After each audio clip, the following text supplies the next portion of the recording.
கர்த்தரை பிரியப்படுத்தி வாழ்வது எப்படி? நம்ம எல்லாருக்குமே கர்த்தரை பிரியப்படுத்தணும் அப்படிங்கிறது தெரியும். கடவுளுக்கு பிரியப்படுத்தணுங்கிற அறிவு இந்த உலகத்தில் இருக்கிற எல்லா மனுஷருக்கும் இருக்கிறது. அதுக்கு ஒரு 3 காரியத்தை நம்ம பார்க்க போகிறோம். ஏன்னா தெரிஞ்சாலும் நம்ம கர்த்தருக்கு பிரியமாக வாழ்கிறோமா, கர்த்தரை பிரியப்படுத்துகிறோமா அப்படிங்கிறது ஒரு கேள்விக்குறியாக தான் என்ன செய்யுது இருக்குது. அதனால் யார் கர்த்தரை பிரியப்படுத்த முடியும், யார் கர்த்தருக்கு பிரியமாய் வாழ முடியும் அப்படின்னு ஒரு 3 குறிப்புகளை நான் உங்களோடு பகிர்ந்து கொள்ள போகிறேன். 1, உணர்வுள்ளவர்கள். 2, அறிவுள்ளவர்கள். 3, சுய வெறுப்புள்ளவர்கள். இந்த 3 கூட்டத்தினர் தான் கர்த்தரை பிரியப்படுத்த முடியும். அல்லது இந்த 3 விதமான தன்மை இன்றைக்கு நமக்குள் வர வேண்டும். நாம் உணர்வுள்ளவர்களாய் மாற வேண்டும், அறிவுள்ளவர்களாய் மாற வேண்டும், சுய வெறுப்புள்ளவர்களாய் மாற வேண்டும். என்ன அடிப்படையில், என்ன கருத்து கண்ணோட்டம் என்பதை நான் உங்களுக்கு சற்று விளக்கி சொல்ல விரும்புகிறேன். முதல் குறிப்பு என்ன? யார் கர்த்தரை பிரியப்படுத்த முடியும்? உணர்வுள்ளவர்கள். ஆங்கிலத்தில் சென்ஸ் அப்படின்னு ஒரு வார்த்தை இருக்குது. எத்தனை சென்ஸ் மனுஷனுக்கு இருக்கு? 4 5 சென்ஸ். சென்ஸ் அப்படின்னு சொல்கிறாங்கல்ல, அப்படின்னா இங்கே உள்ள அர்த்தம் என்ன அப்படின்னா புரிதல் அல்லது உணருதல் அப்படின்னு அர்த்தத்தில் நான் சொல்கிறேன். அந்த 5 புலன்களை பற்றி நான் பேச போகிறது கிடையாது. அந்த சென்ஸ் வேறு, இந்த சென்ஸ் வேறு. இந்த சென்ஸ் என்ன அப்படின்னா புரிதல் அல்லது உணருதல். ஒரு உதாரணம், ஆங்கிலத்தில் ஒரு ஸ்டேட்மெண்ட் சொல்கிறேன். It makes sense to study before exams. It makes sense to study before exams அப்படின்னா என்ன அர்த்தம்? பரீட்சைக்கு முன்னாடி படிக்கணும் அப்படிங்கிறது ஒரு புரிதல். படிக்காமல் பரீட்சை எழுத முடியாதுங்கிறது ஒரு உணர்வு, ஒரு புரிதல், ஒரு அண்டர்ஸ்டாண்டிங். என்ன சொல்கிறீங்க? அதுதான் அந்த சென்ஸ். சென்ஸ் இல்லையா அப்படின்லாம் கேட்பாங்களே, சென்ஸ் சொல்லுங்கள் பார்க்கலாம். சென்ஸ். இன்னொரு ஸ்டேட்மெண்ட் சொல்கிறேன். It makes sense to please God to live a blessed life. It makes sense to please God to live a blessed, ஒரு ஆசீர்வாதமான வாழ்க்கை வாழ்வதற்கு தேவனை பிரியப்படுத்த வேண்டும் என்பது ஒரு சென்ஸ், ஒரு உணர்வு, ஒரு அண்டர்ஸ்டாண்டிங், ஒரு புரிதல். புரியுதா? இப்போ தேவனை பிரியப்படுத்த வேண்டும் என்பதில் யாருக்குமே எதிர்கருத்து கிடையாது. ஆனால் உணர்வு இல்லாதவர்கள், இந்த சென்ஸ் இல்லாதவர்கள், சென்ஸ் அப்படின்னாலே ஒரு உணர்வு தானே. உணர்வுனா என்ன? இப்போ தொடுறோம், உணர்வு இருக்குதா இல்லையா? இருக்குது. உணர்வு இல்லைன்னா என்ன அர்த்தம்? அந்த பகுதி செத்து போச்சுன்னு அர்த்தம்.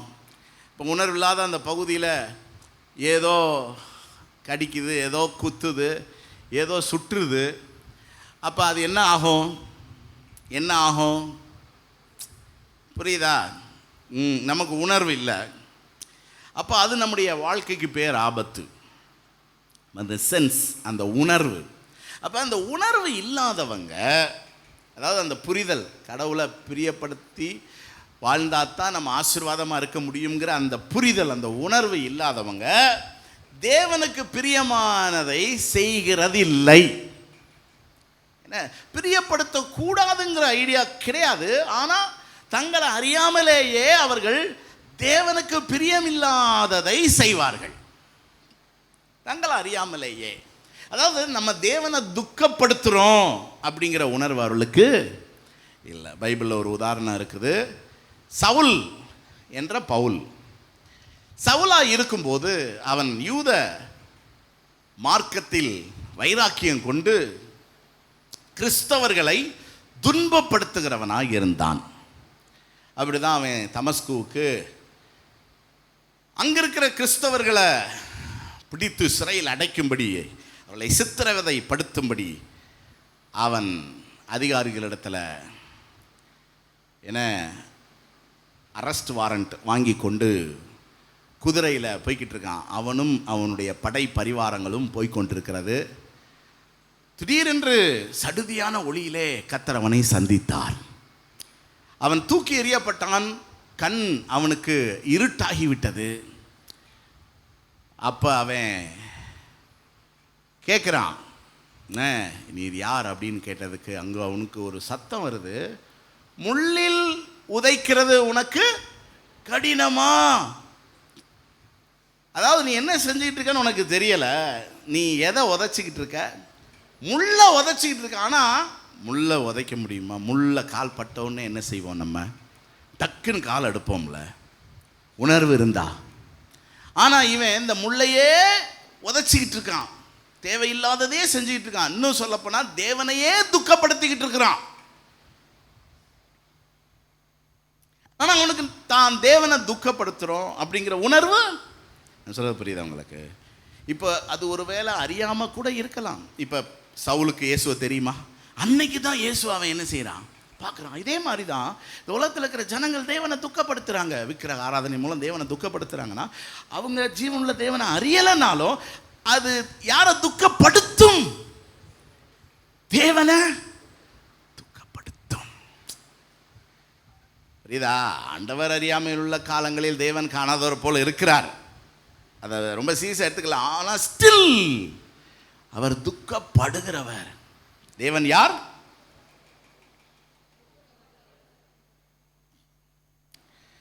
இப்போ மனிதனுக்கு கடவுளை பிரியப்படுத்தணுங்கிற ஒரு அடிப்படை அறிவு இருக்குது. அதனால தான் அவன் பலவிதமான வழிபாட்டு முறைகள், ஆராதனை முறைகள், கோவில்கள், ஆலயங்கள் கட்டுவது, புண்ணிய ஸ்தலங்களுக்கு சென்று வழிபடுவது.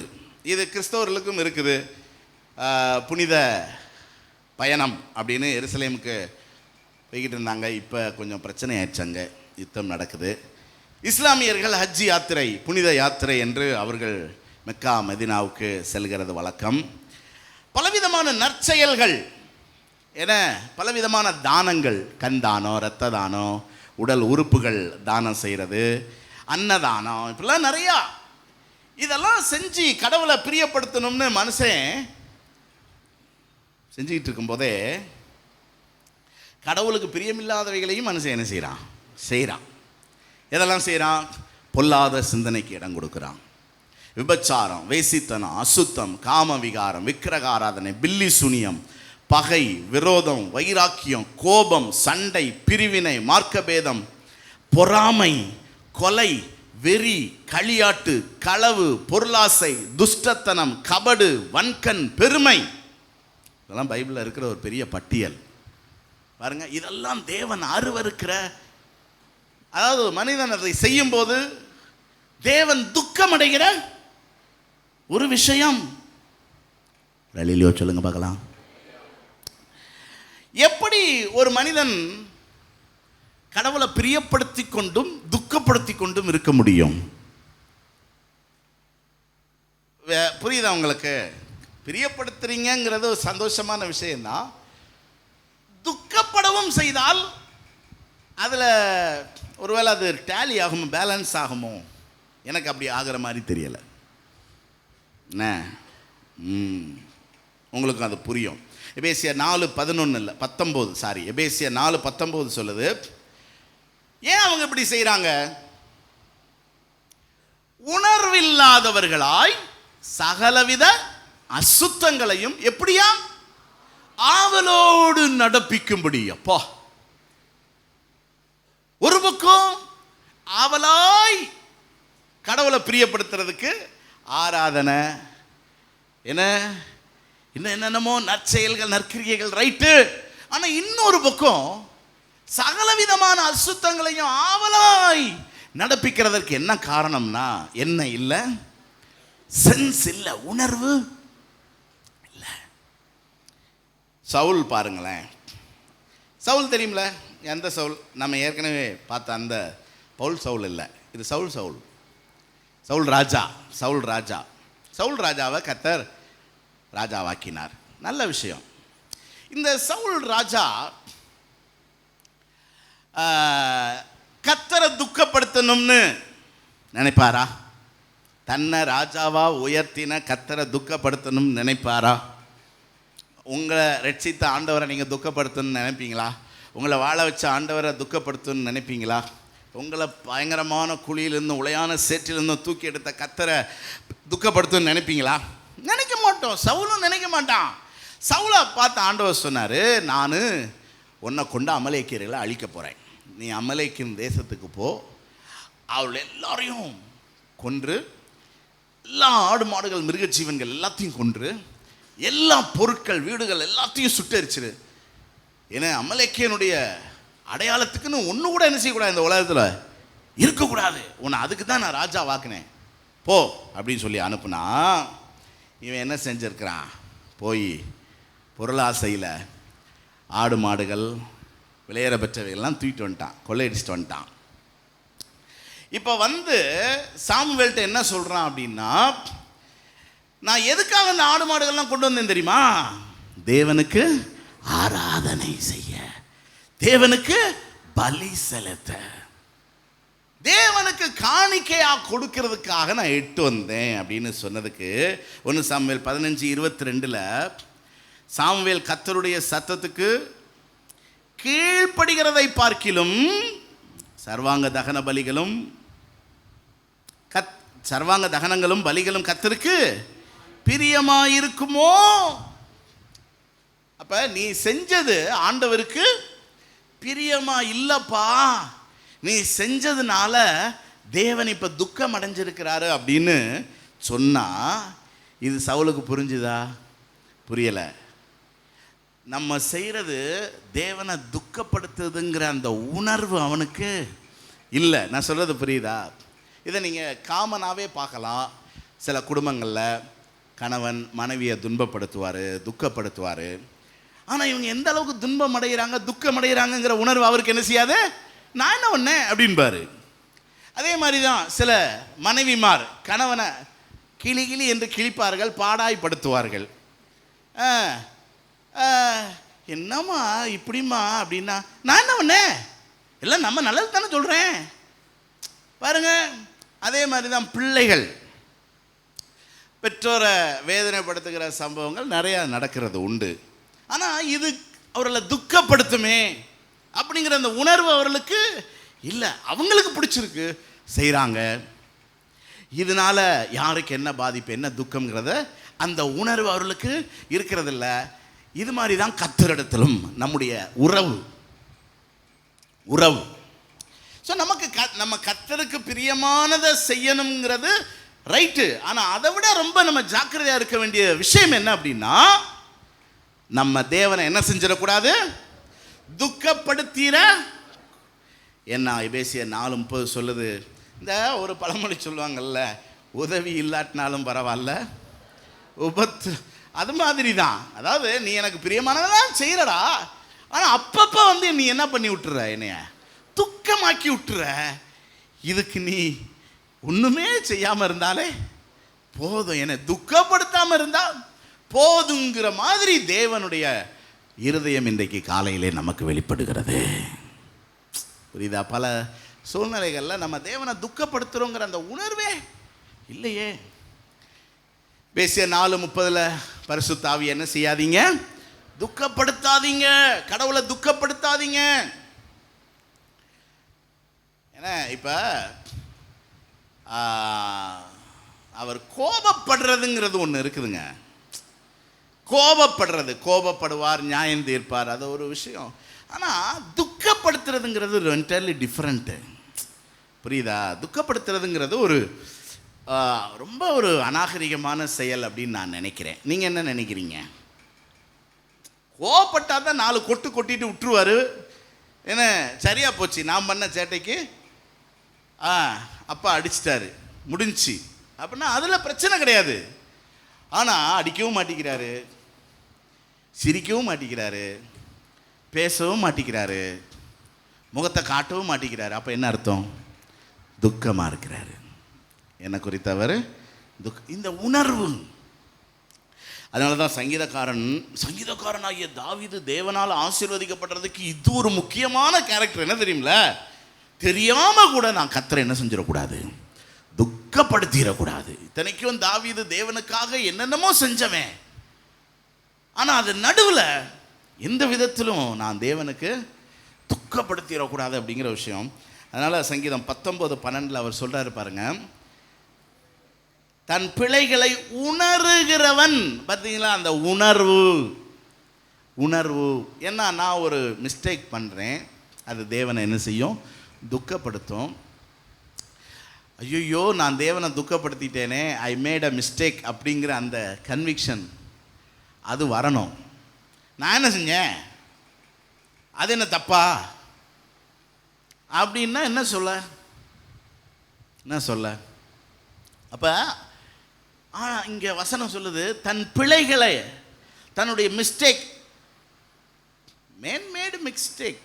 ஏன்னா அதில் நம்ம தவறு செய்கிறவர்கள் தான். ஆனால் நாம் செய்கிற அந்த தவறை உணரணும். உணர்வு. மறைவான குற்றங்களுக்கு என்னை நீங்களாக்கும், துணிகரமான பாவங்களுக்கு உமது அடியேனை அவைகள் என்னை ஆண்டு கொள்ள ஒட்டாதிரும், அப்பொழுது நான் உத்தமனாகி பெரும் பாதகத்துக்கு. அடுத்து சொல்றார் பாருங்க, என் வாயின் வார்த்தைகளும் என் இருதயத்தின் தியானமும் உமது சமூகத்தில் எப்படி இருக்கட்டும்? பிரியமாயிருக்கட்டும். உமக்கு பிரியமாயிருக்கணும். என்னுடைய இருதயத்தின் எண்ணங்கள், என் பேச்சுவார்த்தை, என்னுடைய செயல், என் சொல் எல்லாம் உமக்கு எப்படி இருக்கணும்? பிரியமாயிருக்கணும். அல்லேலூயா சொல்லுங்க பார்க்கலாம். ஆமாம், ஹல்லேலூயா. சங்கீதம் 119, 169 பார்த்தீங்கன்னா நிறைய வசனங்கள் வரும். கொஞ்சம் கவனிங்க நல்லா, கருத்தா. செய்தி ரொம்ப சின்னதாக தான் இருக்கும், முடிச்சிருவேன். சங்கீதம் 119, 169 கர்த்தாவே என் கூப்பிடுதல் உமது சந்நிதியில் வருவதாகும், உமது வசனத்தின்படி என்ன. எப்படி நம்ம உணர்வுள்ளவர்கள் ஆகிறது அப்படின்னா, உம்முடைய வசனத்தின்படி என்ன. சத்தமாக சொல்லுங்க, வசனத்தின்படி என்ன. அது ஆங்கிலத்தில் எப்படி போட்டிருக்கு அப்படின்னா, give me the understanding that comes from your word. தேவனுடைய வார்த்தையை நம்ம வாசித்து தியானிக்கும் போது அதிலிருந்து நமக்கு என்ன கிடைக்குது? ஒரு அண்டர்ஸ்டாண்டிங். ஓஹோ, இதெல்லாம் கர்த்தரை துக்கப்படுத்துமோ அப்படிங்கிற ஒரு அண்டர்ஸ்டாண்டிங், உணர்வு. அப்போ முதல் விஷயம் நம்ம என்ன பார்த்துருக்குறோம்? தேவனுக்கு பிரியமாக வாழ்கிறது எப்படி? நம்ம எப்படிப்பட்டவர்களாக இருக்கணும்? உணர்வுள்ளவர்களாக இருக்கணும். உணர்வுள்ளவர்களாக இருக்கணும்னா என்ன அர்த்தம்? அதாவது தேவனை துக்கப்படுத்திடக்கூடாது, அல்லது எதெல்லாம் தேவனை துக்கப்படுத்தும், அல்லது தேவன் இப்போ என்ன குறித்து சந்தோஷப்படுறாரா துக்கப்படுறாராங்கிற அந்த சென்ஸ் அதெல்லாம் நமக்கு வேணும். சென்ஸ் நமக்கு வேணும். கொஞ்சம் கண்ண மூடி எப்படி யோசித்து பாருங்க பார்க்கலாம்.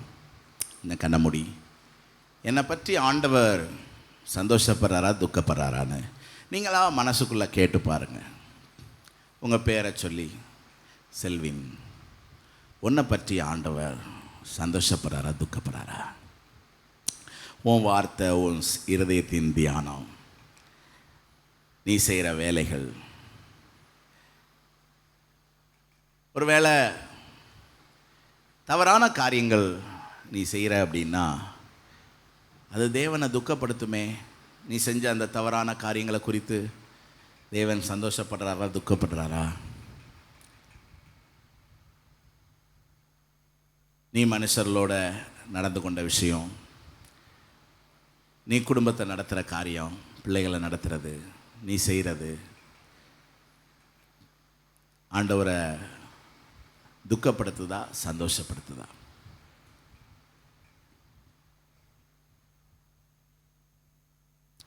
வேதனை உண்டாக்கும் வழிகள் நம்மிடத்தில் இருக்கக்கூடாது. சரி, ஸோ இந்த உணர்வுக்காக நீங்கள் ரொம்ப ஜெபிக்கணும் ஆண்டவர்கிட்ட. ஆண்டவரே, என்னை ஆராய்ந்து பாருங்கள், நான் ஏதாவது தவறு செய்தேனா உணர்த்துங்க, நான் எந்த விதத்திலும் கடவுளை துக்கப்படுத்தக்கூடாது. நல்லா விளங்கிக்கோங்க. இன்றைக்கி மனிதன் கடவுளுக்காக நான் அதை செய்கிறேன் இதை செய்கிறேன் அப்படிங்கிறதுல தான் தேவனை துக்கப்படுத்துகிறோங்கிறத என்ன செஞ்சிடறான்? உணராது இருக்கிறான். புரியுதா? இப்போ ஸோ சிம்பிள். இப்போ என்ன சொல்கிறது, மனுஷர்கள்ட்டே நம்ம பல நேரம் அப்படி தான் நடந்துக்கிறோம். அப்படித்தான் தேவனிடத்திலும் மனுஷர்கள்ட்டே பாருங்கள், நம்ம அது வாங்கி கொடுப்போம், இது வாங்கி கொடுப்போம், அதை செய்வோம், இதை செய்வோம். ஆனால் வார்த்தையில் ஈஸியாக துக்கப்படுத்தி விட்டுருவோம். அப்புறம் அவங்க நம்மகிட்ட ஒரு மாதிரி நடந்துக்கிட்டாங்கன்னா, இப்போ என்ன மூஞ்ச தூக்கி வச்சுருக்க, உனக்கு என்ன குறை வச்சேன், உனக்கு என்ன நான் செய்யலை, எல்லாம் இந்த காசு வேணுமா பணம் வேணுமா, காசு பணம் பொருள் எல்லாத்தையும் கொடுத்துட்டு ஏன்னா வார்த்தையினால் துக்கப்படுத்துகிறவங்க ஏராளமான பேர் என்ன செய்கிறாங்க இருக்கிறாங்க. அதனால என்ன பிரயோஜனம், அவர் கொடுத்த பொருள் பணத்தினால என்ன பிரயோஜனம்? ஒரு பக்கம் அதெல்லாம் நம்ம சந்தோஷப்படுத்துறதுக்கு தான் செய்கிறோம். ஆனால் இன்னொரு பக்கம் நம்ம அறியாமல் பல விதங்களில் மனிதர்களையே நம்ம என்ன செய்கிறோம், துக்கப்படுத்துகிறோம்.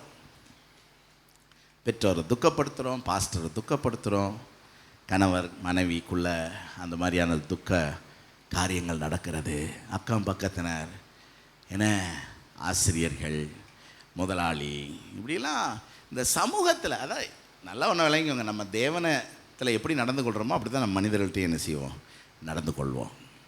ஸோ யாரையும் துக்கப்படுத்தக்கூடாதுங்கிற அந்த சென்ஸ் யார்கிட்ட இருக்குதோ அவங்க தான் தேவனையும் துக்கப்படுத்தக்கூடாது என்று நினைப்பார்கள். சொல்லுங்கள், திரும்ப சொல்லுங்கள் பார்க்கலாம்.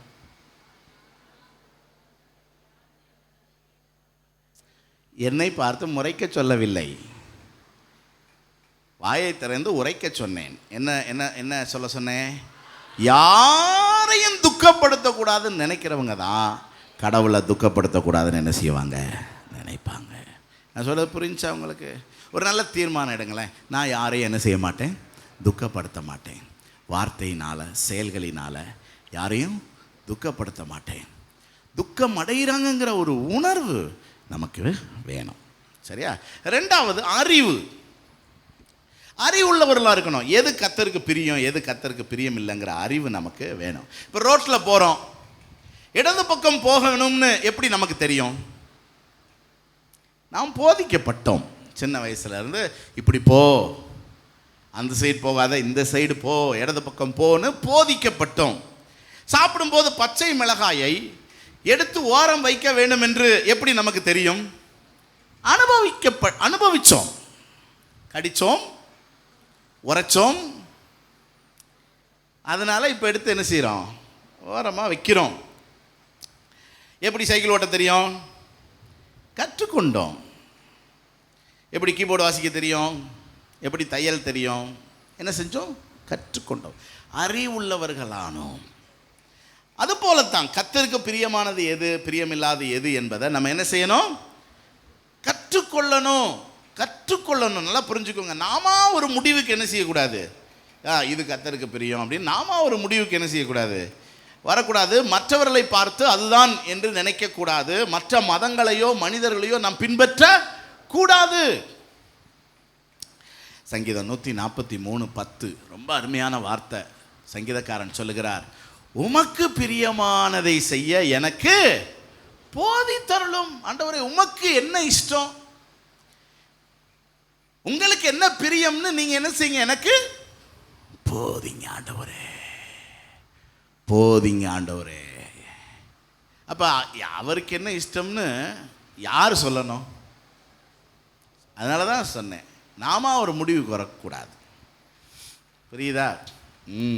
ரொம்ப காலம் ஆச்சு இந்த உதாரணத்தை நான் சொல்லி. ஆனாலும் இந்த உதாரணம் அநேகருடைய இருதயத்திலே ஆழமாய் பதிந்திருக்கிறது. இருந்தாலும் நீங்கள் கேட்காதது போலவே என்ன செய்யுங்க, கேட்டுக்கொள்ளுங்கள். அது வேறு எந்த உதாரணமும் இல்லை, பால் கொழுக்கட்டை. ஊழியத்தின் ஆரம்ப நாட்களில் ஒரு வீட்டுக்கு நாங்கள் ஜெபம் பண்ண போயிருந்தோம், நானும் என்னுடைய மனைவியும். அவங்க வீட்டில் அன்னைக்கு யாருக்கோ பிறந்த நாள். ஆகவே நாங்கள் பேசி முடித்தோடனே பாஸ்டர் சாப்பிடுங்கன்னு சொன்னாங்க. அது சாயந்தரம் ஒரு 5-5:30 அந்த டைம் தான், சாப்பிட்ற டைம் கிடையாது. இருந்தாலும் சரி அப்படின்னு சொல்லி உட்காந்து கொஞ்சம் சாப்பிடுவோன்னு அவங்க முதல்ல கொண்டு வந்து வச்சது உருண்டையாக இருந்தது. அதை கரண்டியில் எடுத்து வைத்தார்கள், அங்குமிங்கும் ஓடியது. நான் அணை போட்டு நிறுத்தி எடுத்து வாயிலே போட்டேன். போட்ட வேகத்தில் வெளியே வந்தது. ஏனென்றால் அது எனக்கு பிடிக்காது. அப்போ அதற்கு பெயர் பால் கொழுக்கட்டை. அது ஏன் அது வெளியே வரக்கூடாது என்பதற்காக அடுத்ததை போட்டு முந்தினதை உள்ளே அனுப்பினேன். 2வது உள்ளே போனது வெளியே வந்தது. 3வது ஒன்றை உள்ளே போட்டேன். டபக்கு டபக்கு என்று போட்டு அமுக்கி விட்டேன். அந்த அக்கா உள்ளே போயிட்டு திரும்பி வெளியே வந்து பார்க்குது, பால் கொழுக்கட்டையை காணோம். உடனே அது என்ன நினச்சிருச்சுன்னா, பாஸ்டருக்கு பால் கொழுக்கட்டை ரொம்ப பிடிக்கும் போல அப்படின்னு நினச்சி அடுத்த டிஷ்ஷை கொண்டு வந்ததை திரும்ப உள்ளே கொண்டு போய் வச்சுட்டு பால் கொழுக்கட்டையை தூக்கிட்டு வந்துருச்சு. திரும்பவும் ஒரு கரண்டி முழுசு என்ன செய்யுது, பால் கொழுக்கட்டையை வைக்கிது. பாருங்க, பல நேரம் நமக்கு பிடிச்சதை மற்றவங்களுக்கு வாங்கி கொடுப்போம், பார்த்துருக்கீங்களா? அது அவங்களுக்கு பிடிக்குமா இல்லையான்னு நம்ம என்ன செய்ய மாட்டோம், கேட்கவே மாட்டோம். இந்த கீரை சூப் சாப்பிடுங்க, செம்மையாக இருக்கும் அப்படின்மா. யோ, நான் கீரையே சாப்பிட மாட்டேயா, நீங்கள் இதை சாப்பிட்டு பாருங்க, உங்களுக்கு இது அவருக்கு பிடிச்சிருக்கு. எனக்கு பிடிச்சதெல்லாம் எல்லாருக்கும் பிடிக்கணுங்கிற அவசியம் கிடையாது. நாம் கேட்டு பார்க்கலாம், ஒரு டேஸ்ட் வேணால் பண்ணி பாருங்கள். ஆனால் யாரையும் நிர்பந்திக்க கூடாது. புரியுதா? இப்போ சைவமாக இருக்கட்டும், அசைவமாக இருக்கட்டும், இப்போ சிலர் காரமாக சாப்பிடுவாங்க, சிலர் காரம் இல்லாமல் சாப்பிடுவாங்க. நான் காரமாக சாப்பிட்றேங்கிறதுக்காக நான் காரசாரமாக ஒன்றை வாங்கி ஒருத்தர் கொடுத்தேன் அப்படின்னா அவருக்கு நாளைக்கு என்ன போயிடும்? நான் அவருக்கு நன்மை செஞ்சுருக்கேனா தீமை செஞ்சுருக்கேனா? தீமை. அப்போ அவர் என் மேலே பிரியமாக இருப்பார், நாளைக்கு சாப்பிட கூப்பிட்டா வருவாரா? வரமாட்டார். அதனால் அதுக்கப்புறம் அந்த வீட்டுக்கு நான் போகிறதே இல்லை. ஏன்னா அவங்க போனாலே நமக்குன்னு என்ன செஞ்சு வச்சுருவாங்க, பால் கொழுக்கட்டை செய்து வைப்பார்கள். அதனால் ஆண்டவர்கிட்ட தான் நம்ம கேட்கணும், ஆண்டவரே உமக்கு பிரியமானதை செய்ய எனக்கு எதிலிருந்து கர்த்தர் போதிப்பார்? வேதத்தில் இருந்து தான். அப்படியானால் வேதமே வாசிக்காமல் ஒருவர் தேவனுக்கு பிரியமா இருக்க முடியுமா? முடிஞ்சு போச்சு. செய்தியே இதுதான். நீங்க பைபிள் வாசிக்கலனா கண்டிப்பா நரகம் கன்ஃபார்ம்.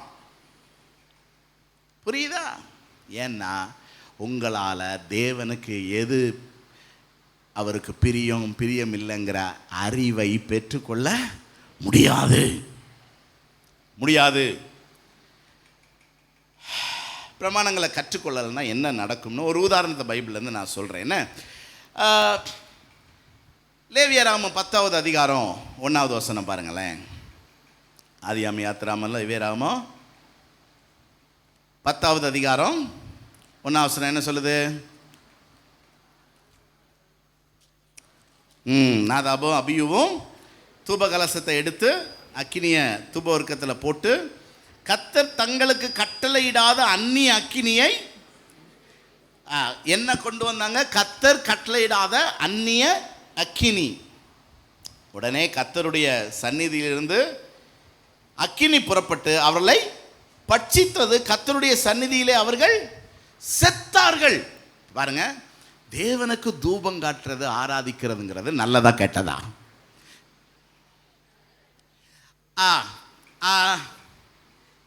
புரியுதா? பாஸ்டர் கூப்பிட்டு பால் கொழுக்கட்டை கொடுக்கிறது நல்லதா கெட்டதா?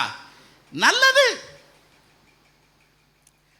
தேவனை ஆராதிக்கிறது நல்லது. ஆனா அது தேவன் சொல்லி கொடுத்த முறையில் ஆராதிக்கணும். இப்ப கர்த்தர் அவங்களை அடிச்சிட்டார், ஆராதிக்க வந்தவனை அடிச்சார்.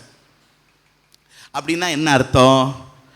ஏதோ கர்த்தருக்கு பிரியம் இல்லாத காரியத்தை இந்த ஆராதனையில் அவன் செஞ்சிருக்கான். அப்போ ஆராதனைங்கிறதுலையுமே அது தேவனுக்கு பிரியமான ஒன்றா இருக்கணும். நான் சொல்றது புரியுதா உங்களுக்கு? பலி செலுத்துறோங்கிறதுனால எதனாலும் கர்த்தர் ஏற்றுக்கொள்ள மாட்டார். அந்த பலி அங்கீகரிக்கப்பட வேண்டும், அந்த காணிக்கை அங்கீகரிக்கப்பட வேண்டும்.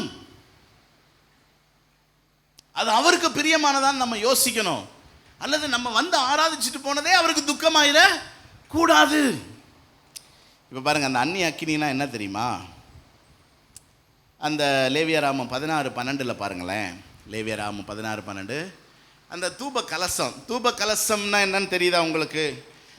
இப்போ இந்த இந்து கோயில்களெல்லாம் அந்த தட்டில் இந்த சூடத்தை பொருத்தி இப்படி, அது பேர் என்னது? ஆரத்தி அப்படி காட்டுவாங்கல்ல, தீப ஆராதனை காட்டுவாங்கல்ல, அதுதான். அது ஒரு கலசம் மாதிரி இருக்கும், அதில் தூப வர்க்கம் போட்டிருக்கோம். அது அப்படியே போக என்ன செய்யும்? எலும்பும். நீங்கள் இந்த சில நேரம் அந்த கடைகளுக்கெல்லாம் இந்த இஸ்லாமிய சகோதரர்கள் வந்து இந்த விசிறியை வீசி எப்படி பண்ணுவாங்களா, அது ஒரு அடையாளமாக வச்சுக்கோங்க, அதை ஒரு ஐடியாவாக வச்சுக்கோங்க. என்ன, இப்போ அந்த தூப கலசத்தில் இருக்கிற அந்த அக்கினி, அந்த நெருப்பு நம்ம கொளுத்தி என்ன செய்யக்கூடாது? போடக்கூடாது. பைபிளில் பாருங்க, கர்த்தருடைய சன்னதியிலிருந்து இருக்கும் பலிபீடத்தின் மேலுள்ள நெருப்பு தழலினால் தூபகலசத்தை நிரப்பி. அப்போ அந்த நெருப்பை எங்கேருந்து எடுக்கணும்? பலிபீடத்திலிருந்து எடுக்கணும். எங்கேருந்து எடுக்கணும்? பலிபீடத்திலிருந்து தான் எடுத்து தூபகலசத்தில் போட்டு அதுக்கு மேலே தூபவர்க்கத்தை போடணும். சரி, பலிபீடத்தில் இருக்கிற நெருப்பு எப்படிப்பட்டது? லேவியராமம் 9:24 பாருங்களேன். 9:24 முத பலி செலுத்தப்படுதுங்க ஆசரிப்பு கூடாரத்தில். அப்போ 24ஆம் வசனம் பாருங்க. அன்றியும் கர்த்தருடைய சந்நிதியிலிருந்து அக்கினி புறப்பட்டு பலிபீடத்தின் மேல் இருந்த சர்வாங்க தகன பலியையும் கொழுப்பையும் எரித்து விட்டது. இப்போ இந்த பலிபீடத்துக்கான அக்கினி எங்கிருந்து புறப்பட்டு வந்தது? கர்த்தருடைய சந்நிதியிலிருந்து. புரியுதா? மனுஷன் கொளுத்தி போட்ட அக்கினி அல்ல. அந்த அக்கினி எங்கிருந்து வந்தது? கர்த்தருடைய சந்நிதியில் இருந்து வந்து. சரி, அந்த பலிபீடத்தினுடைய நெருப்பை பற்றிய பிரமாணம் என்ன தெரியுமா? லேவியராமம் 6:9 பாருங்க. லேவியராமம் 6:9 நீ ஆரோனுக்கும் அவன் குமாரருக்கு கற்பிக்க வேண்டிய பிரமாணம் என்னவென்றால், சர்வாங்க தகன பலியானது முழுவதும் விடியற்காலம் மட்டும் பலிபீடத்தின் மேல் எரிய வேண்டும். பலிபீடத்தின் மேல் உள்ள அக்கினி எரிந்து கொண்டே இருக்க வேண்டும். 12வது வசனம் பாருங்க. பலிபீடத்தின் மேல் இருக்கிற அக்கினி அவியாமல் எரிந்து கொண்டிருக்க வேண்டும். ஆசாரியன் காலைதோறும் அதன் மேல் எரியும்படி கட்டைகளை போட்டு அதன் மேல் சர்வாங்க தகன பலியை வரிசையாக. ஆமாம், 13வது வசனம் பாருங்க. பலிபீடத்தின் மேல் அக்கினி எப்பொழுதும் அது ஒருபோதும் அவிந்து போக உள்ள தழல் இருக்கணும். ஆசாரியன் காலையிலேயே வந்து கட்டையை வச்சுட்டு ஊதி விட்டா அதுவா என்ன செய்யணும்? எரியணும். இப்போ இந்த நாதாபா அபியும் முந்தின நாள் பலி செலுத்தி இருந்தபோது கர்த்தருடைய சந்நிதியிலிருந்து அக்கினி புறப்பட்டு வந்து அந்த பலிபீடத்தில் அக்கினி எரிந்தது. இங்கே என்ன நடந்திருக்கணும்? ஒன்று, இவங்க கவனிக்காமல் அந்த பலிபீடத்தில் இருக்கிற அக்கினி என்ன செஞ்சுருந்துருக்கணும்? அணைஞ்சிருந்திருக்கணும். புரியுதா? அதனால தான் இவன் புதுசாக ஒரு அக்கினி என்ன செய்கிறான்? கொளுத்துறான். அல்லது பலிபீடத்திலிருந்து தான் அக்கினி எடுத்திருக்கணும் அப்படிங்கிற அறிவு அவனுக்கு இல்லாமல் கொளுத்தி போடியா அப்படின்னு சொல்லி ஒரு. அப்போ ஒரு ஆராதனைக்கே எவ்வளவு அறிவு தேவைப்படுது பாருங்களேன். நான் சொல்றது புரியுதா உங்களுக்கு? ஆராதனை தான், பாடல் தான், துதி தான், ஜபந்தான். ஆனால் அதுக்கே நமக்கு அறிவு எங்கிருந்து? அறிவு வேதத்திலிருந்து. அப்போ கர்த்தர் ஏற்கனவே பிரமாணங்களை கொடுத்திருக்கிறார். அப்போ யோசித்து பாருங்க, நாதாபும் அபியும் அந்த பிரமாணங்களை கவனிக்கல. எப்படி பலி செலுத்தணுங்கிற அந்த பிரமாணத்தை கவனிக்கல. ஆண்டவரும் பாவம் அவனுக்கு தெரியாது அப்படின்னு விட்டு வைக்கிறது இல்லை. சொல்றது புரியுதா? இது ஃபர்ஸ்ட் டைம் அவனுக்கு. ஆனால் ஃபர்ஸ்ட் டைமே கர்த்தர் அடிச்சார். அவங்களுக்கு பேசுறதுக்கு டைமே கொடுக்கல. பேசுறதுக்கு டைம் கொடுத்தா ஏன்டா இப்படி பண்ணான்னு கேட்டால் என்ன சொல்லுவான்? சாரி பாஸ்டர், தெரியாமல் பண்ணிட்டேன் அப்படின்மான்ல. அதுக்கு ஆண்டவர் டைம் கொடுக்கல. ஏன்னா தேவன் அவ்வளோ பயபக்திக்குரியவர் என்பதினால் முதல் தடவை அடித்தார். அடிச்சுட்டு ஆரோனை பார்த்து சொன்னார், அழக்கூடாது. ஆரோனுடைய பிள்ளைகள் தான் நாதாபா அபியும். அழக்கூடாது. நீ அழுதினா அவன் என்னமோ நன்மை செஞ்ச மாதிரி நான் தீமை செஞ்ச மாதிரி அர்த்தமாயிரும். நான் நீதியுள்ள தேவன், நான் அடித்தது சரிதான், அதனால் நீ அழக்கூடாது. பிள்ளைகள் செத்ததுக்காக நீ என்ன செய்யக்கூடாது? அழக்கூடாது. எவ்வளவு பாருங்க தேவன் பயபக்தி உள்ளவர்னு. ஆனால் இந்த பயபக்தி உள்ள தேவனை ஆராதிக்கிற, வழிபடுகிற, வணங்குகிற நாம் எவ்வளவு சின்சியராக இருக்கணும், எவ்வளவு பயபக்தி உள்ளவர்களாக இருக்கணும்.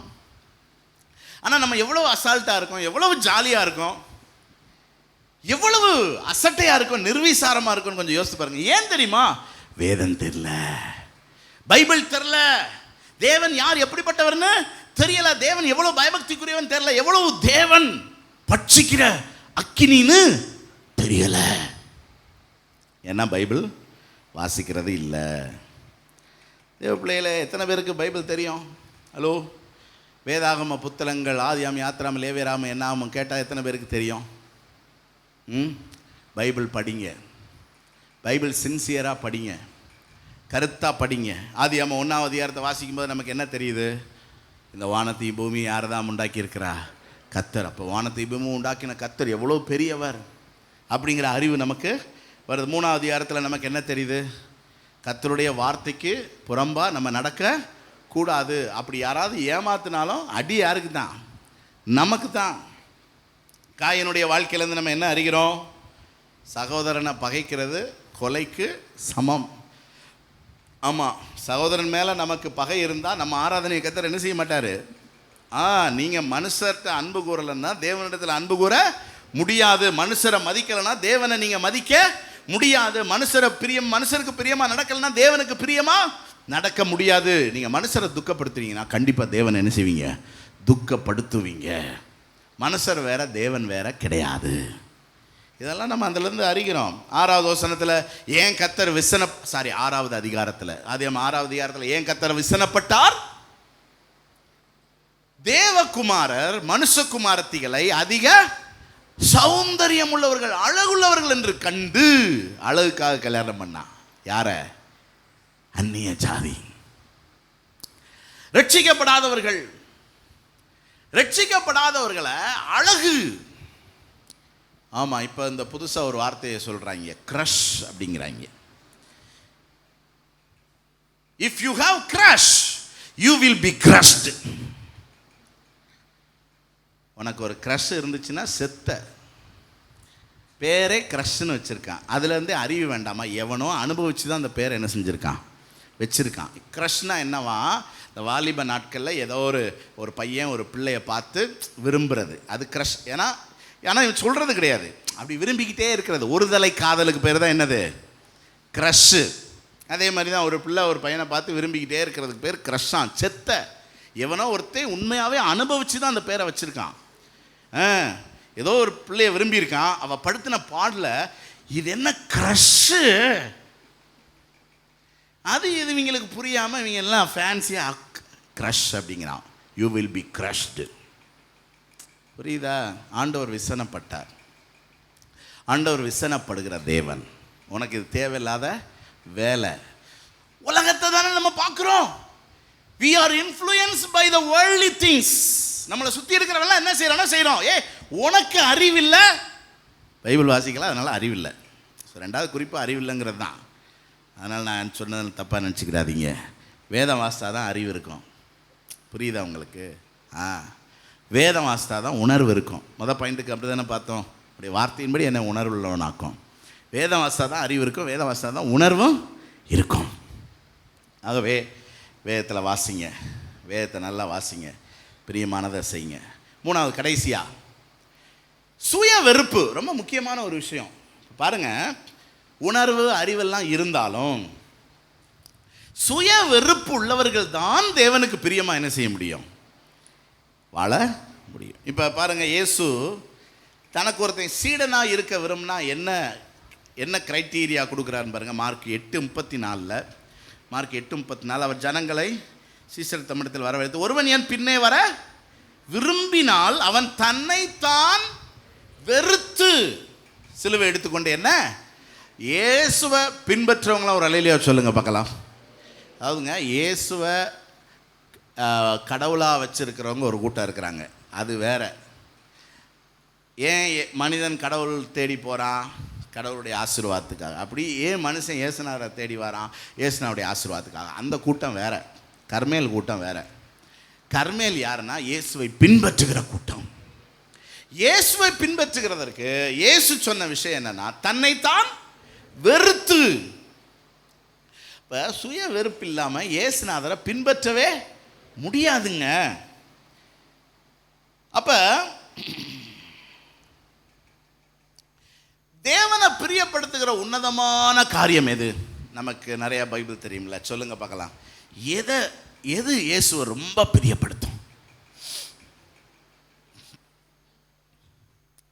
அதாவது இது அது அப்படிலாம் கிடையாது. புரியுதா? அப்படி நிறைய இருக்கு. ஏன்னா இது அதுன்னு கிடையாது. அவருக்கு கீழ்ப்படுகிறது தான் அது. இப்போ ஒரு நேரம் ஒன்று சொல்கிறார் கர்த்தர், அது நமக்கு பிடிச்சிருக்கு, நம்ம செய்கிறோம், அதுவும் கீழ்ப்படிதல் தான். இன்னொரு நேரம் கர்த்தர் ஒன்று சொல்கிறார், எனக்கு பிடிக்கலை, ஆனால் நான் செய்யணும், அதான் கீழ்ப்படிதல். நான் சொல்கிறது புரியுதா உங்களுக்கு? அதனால் இது அதுன்னு கிடையவே கிடையாது. இப்போ தாவீது சரி, தேவனுக்கு ஆலயம் கட்டுறது கர்த்தருக்கு பிரியமா இல்லையா? அதன் மேல் பிரியமாக இருப்பேன்னு சொன்னார்ல. எங்கே சொன்னார்? எங்கேயா சொல்லி வச்சுருப்பார். எங்கே சொன்னார் சிஸ்டர்? ஆகாயில் சொன்னார்ல. என்ன சொன்னார்? மலை மேலே ஏறுங்க, மரங்களை வெட்டுங்க, ஆலயம் கட்டுங்க, அதன் மேல் நான் சொன்னார்ல. தாவீது ஆலயம் கட்டுறேன்னு சொன்னப்போ என்ன சொன்னார்? வேண்டான்னார்ல. புரியுதா? அதான் புரிஞ்சுக்கணும். இது அதுன்னு கிடையாது. புரியுதா? அந்த நேரம் நமக்கு ஆண்டவர் என்ன சொல்றாரோ அதுக்கு நம்ம என்ன செய்யணும்? கீழ்ப்படியணும். அதுதான் முக்கியம். இப்ப ஆகாயில சிறைப்பட்டு போன ஜனங்கள் திரும்பி வந்து ஆலயம் கட்டுறதுக்கு அவங்களுக்கு மனசு இல்லை, ஆனா கட்டுங்கிறாரு. இங்க தாவீதுக்கு மனசு இருக்கு, கெட்டாதங்கிறார். இப்ப என்னது? ஆலயம் கெட்டதா கெட்ட வேண்டாமா? தேவனுக்கு கீழ்ப்படியணும். அதுதான் சிம்பிள். சிம்பிள். இப்போ தேவனுக்கு கீழ்ப்படிதல்ங்கிறது இந்த சுய வெறுப்பிலிருந்து வர்றது தானே தவிர நத்திங். மத்தேயு 29:39 பாரு, 26:39 பாருங்கள். ஆமாம், இன்னொரு 5 நிமிஷத்தில் முடிச்சிடுவேன். மத்தேயு 26:39. இயேசு அப்புறம் போய் முகங்குப்புற விழுந்து, என் பிதாவை இந்த பாத்திரம் என்னை விட்டு நீங்கபடி செய்ய, ஆகிலும் என் சித்தத்தின்படி உம்முடைய சித்தத்தின்படி. அப்போ என் சித்தம் அல்ல, என் விருப்பம் அல்ல, யாருடைய சித்தம்? இதுதான் கீழ்ப்படிதல். எனக்கு பிடிக்கலைங்கிறது கிடையாது. உங்களுக்கு பிடிக்குதா? எனக்கு பிடிக்கலனாலும் நான் என்ன செய்வேன். அப்போ அவருக்கு பிடிக்குதா? எனக்கு பிடிக்கலனா நான் செய்யணும்னா முதல்ல எனக்கு சுய வெறுப்பு வேணும். எனக்கு பிடிச்ச ஒன்றை நான் எப்படி செய்யாமல் இருக்கிறது? அங்கதான் நமக்கும் தேவனுக்கும் போராட்டம் வருது. நம்ம என்ன ஒரு ஸ்டேட்மெண்ட் வச்சுருந்தோம்னா, நமக்கு எதெல்லாம் பிடிக்குமோ அதெல்லாம் கர்த்தருக்கு பிடிக்காது. அதைத்தான் நானும் சொல்கிறேன். உனக்கு எதெல்லாம் பிடிக்குமோ அவருக்கு பிடிக்காதுன்னா நீ உன்னை நீயே என்ன செய்யணும்? வெறுக்கணும். அதனால தான் சிலுவையில் அறையப்படுகிற அனுபவத்தை குறித்து பவுல் பேசுகிறார். என் பிராணனையும் அருமையாக என்ன என் உயிரையே தூக்கி சிலுவையில் என்ன செஞ்சிட்டேன்? அரைஞ்சிட்டேன். இனி எனக்குன்னு எதுவுமே இந்த உலகத்தில் கிடையாது. பாருங்க, இயேசு பிதாவின் சித்தத்துக்கு கீழ்ப்படிய தன்னைத்தான் வெறுக்காம எப்படிங்க கீழ்ப்படிய முடியும்? ஆமாம், 2 நண்பர்கள் கடைக்கு சாப்பிட போகிறாங்க. ஒருத்தன் சைவம், இன்னொருத்தன் அசைவம். எந்த ஹோட்டலுக்கு போக? நம்ம கணக்கு என்ன தெரியுமில்ல? சைவம் சைவத்துக்கு போ, அசைவம் அசைவத்துக்கு போ. இப்படி பிரிக்கிறதே தான் பார்க்குறோம். நம்மளும் ஆண்டவரும் ட்ராவல் பண்ணுறோம். ஆண்டவர் சைவம், நம்ம அசைவம். எங்கே போக? ஆண்டவரே நீங்கள் சைவத்துக்கு போங்க. சைவம் சாப்பிட்றவங்களாம் வருவான், அவன் கூட டைம் ஸ்பெண்ட் பண்ணுங்க. நான் அசைவத்துக்கு போகிறேன், அங்கே பேய் பிசாசுகளாக இருக்கும், நான் போய் என்ன செஞ்சுட்டு வரேன்? சாப்பிட்டு வரேன். நான் இப்போ சைவம் அசைவத்தை பற்றி பாடம் எடுக்கலை. ஆண்டவரை விட்டு நம்ம பல நேரம் பிரிகிறதுக்கான காரணம் தெரியுமா? என் வேலையை முடிச்சுட்டு வரேன், ஏன்னா நான் போய் செய்கிற வேலை உமக்கு பிடிக்காது. ஆண்டவர் சொல்லாரு, நீ அதை செய்யாத. ஆண்டவரை செய்யாமல் இருக்க முடியாது. அப்போ நீ என்னை பின்பற்ற முடியாதுடா. இல்லை, எனக்கு நீங்கள் வேணும். நான் உனக்கு வேணும்னா அதை நீ விடணும். அதுதான் சுய வெறுப்பு. எனக்கு பிடிச்சிருக்குங்கிறதுக்காக அல்ல, அவருக்கு பிடிக்குது, அதை நான் எனக்கு பிடிக்குதோ பிடிக்கலையோ. அப்போ இந்த 2 பேர்த்தில் இணைஞ்சிருக்கணும்னா யாராவது ஒருத்தன் என்ன செய்யணும்? தன்னை தியாகம் பண்ணணும். இப்போ நம்ம யாரை தியாகம் பண்ண சொல்கிறோம்? ஆண்டவரே, கல்வாரி சிலுவையில் எனக்காக இவ்வளவு தியாகம் பண்ணி விட்டீரே, இந்த ஒரு விஷயத்திலும் எனக்காக நீ தியாகம் பண்ணும். நான் இப்படித்தான் இருப்பேன், கொஞ்சம் சகித்துக்கொள்ளும், கொஞ்சம் அந்த மூஞ்ச அந்த பக்கம் திருப்பி வச்சுக்கோங்க. இந்த வேலையை முடிச்சுட்டு வந்துடுறேன், அது வரைக்கும் அப்புறம் நம்ம 2 பேரும் என்ன செய்யலாம்? கண்டிப்பாக நைட்டு வந்து உட்காந்து பேசுவேன் நான் உங்க கூட. நிறையா நேரம் அப்படித்தான் நமக்கும் தேவனுக்கு எங்கே பிரிவினை உண்டாகுதுன்னா, நான் சைவம், நீங்கள் அசைவம். நீங்கள் உங்கள் வேலையை பாருங்கள், நாங்கள் என் வேலையை. என்னால் அசைவம் சாப்பிடாமல் இருக்க முடியாது, என்னால் உபவாசம் இருக்க முடியாது, என்னால் டிவி பார்க்காம இருக்க முடியாது, என்னால் செல்ஃபோன் பார்க்காம இருக்க முடியாது, என்னால் அந்த பொண்ணு கூட பேசாமல் இருக்க முடியாது, என்னால் பாவம் செய்யாமல் இருக்க முடியாது. எப்படிங்க நம்ம ஆண்டவரை பிரியப்படுத்த முடியும்? எப்படி பிரியப்படுத்த? அப்போ நான் அவரை பிரியப்படுத்தணும்னா நான் என் சுயத்துக்கு சாகணும்.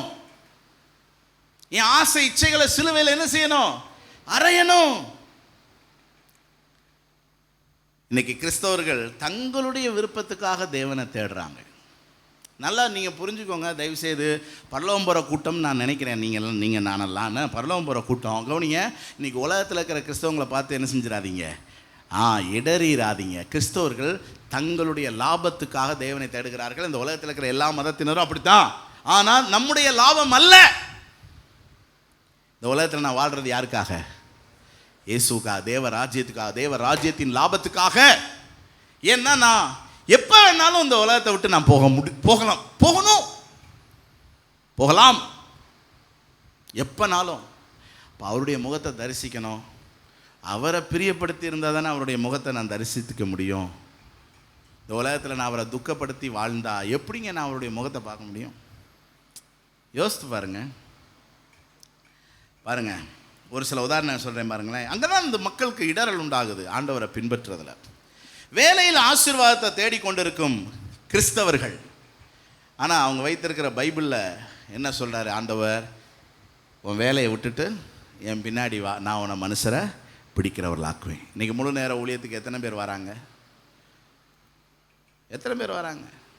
எல்லாம் வேலை சம்பாத்தியம். அப்போ நான் நல்லா இருக்கணும் ஆண்டவர் சொல்கிறார், நீ வேலையை விட்டுட்டு வா. விட்டுட்டு வந்தால் நான் என்ன செய்ய? கஷ்டப்படு, வேதனைப்படு. இன்றைக்கி மிஷினரிகள் எவ்வளோ கஷ்டப்படுறாங்க. அது எனக்கு பிரியமாக இருக்கானா? இருக்குது. உன்னை பான பலியாக வாரு, உன்னை தகன பலியாக ஒப்புக்கொடு.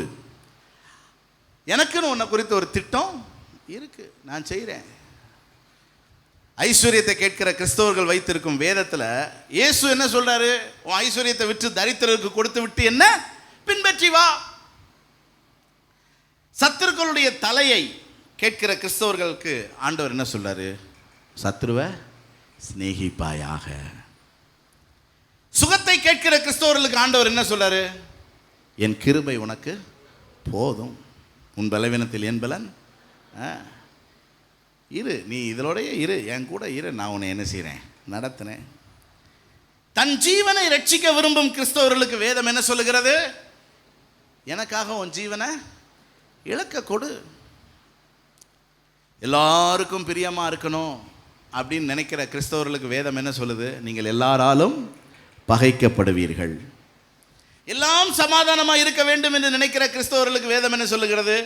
சமாதானத்தை அல்ல, பட்டயத்தை அனுப்ப வந்தேன்.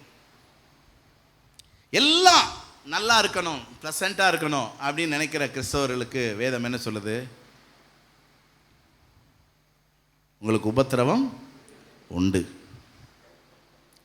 அப்போ யோசித்து பாருங்க, எப்படி நம்ம கர்த்தருக்கு பிரியமாக வாழ்கிறது?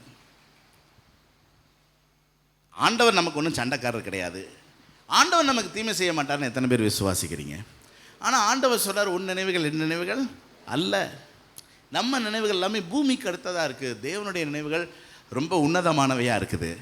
நமக்கு என்னன்னு புரியலை, இருந்தாலும் ஒன்று, நான் அவரை பிரியப்படுத்தி வாழணும். அவர் என்ன சொல்கிறாரோ அதை நான் செய்யணும், எனக்கு அது போதும். அப்படின்னா ஆண்டவர் சொல்கிற விஷயம் எவ்வளோ கடினமாக இருந்தாலும் சுய வெறுப்பு இருக்கிறவங்களுக்கு அது லேசான காரியம். அதுக்கு கடைசியாக ஒரு உதாரணம் சொல்கிறேன். ஆபிரகாம், அவன் ஆண்டவருக்காக விட்டது ஏராளம். ஆனால் கடைசி ஆண்டவர் சொன்னார், உனக்கு இருக்கிற அந்த ஒரே பேரான குமாரனை எனக்காக பலி செலுத்து. யோசிச்சு பாருங்க, இன்றைக்கி ஒருவேளை உங்கள்கிட்ட எதாவது அந்த மாதிரி கேட்டார்னா எத்தனை பேர் கொடுப்பீங்க? சான்ஸே இல்லை. யோசித்து பாருங்க கொஞ்சம். என்ன கர்த்தருக்காக நம்ம விட்டோம்? என்ன கர்த்தருக்காக இழந்தோம்? எதை கர்த்தருக்காக பலிபீடத்தில் வச்சோம்? இன்னைக்கு எல்லாம் நமக்கு எல்லாம் நல்லபடியாக இருக்கணும், எல்லாம் நல்லா இருக்கணும்னு நம்ம நினைக்கிறோம். ஆண்டவர் நல்லா தான் இருப்பேன்னு தான் சொல்கிறாரு. நம்ம நல்லா இருக்கக்கூடாதுன்னு ஆண்டவர் நினைக்கிறாரு. ஆனால் கர்த்தரை பிரியப்படுத்துறதுக்காக அவருக்கு கீழ்ப்படிய நமக்கு என்ன தேவை? இப்போ ஆபிரகாமுக்கு அந்த சுய வெறுப்பு இருந்ததுனால தான் அவனால் ஈசாக்கை கொண்டு போய் அவனுக்கு என்னென்னா, எனக்கு ஆண்டவரை பிரியப்படுத்தணும், ஆண்டவர் என்ன கேட்டாலும் நான் தருவேன். ஆண்டவர்கிட்ட நீங்கள் அந்த மாதிரி, ஆண்டவர் உங்கள்கிட்ட நிறையா கேட்கத்தான் செய்கிறாரு. ஆனால் பிரச்சனை என்ன, நம்மகிட்ட சுயம் சாகலையில்.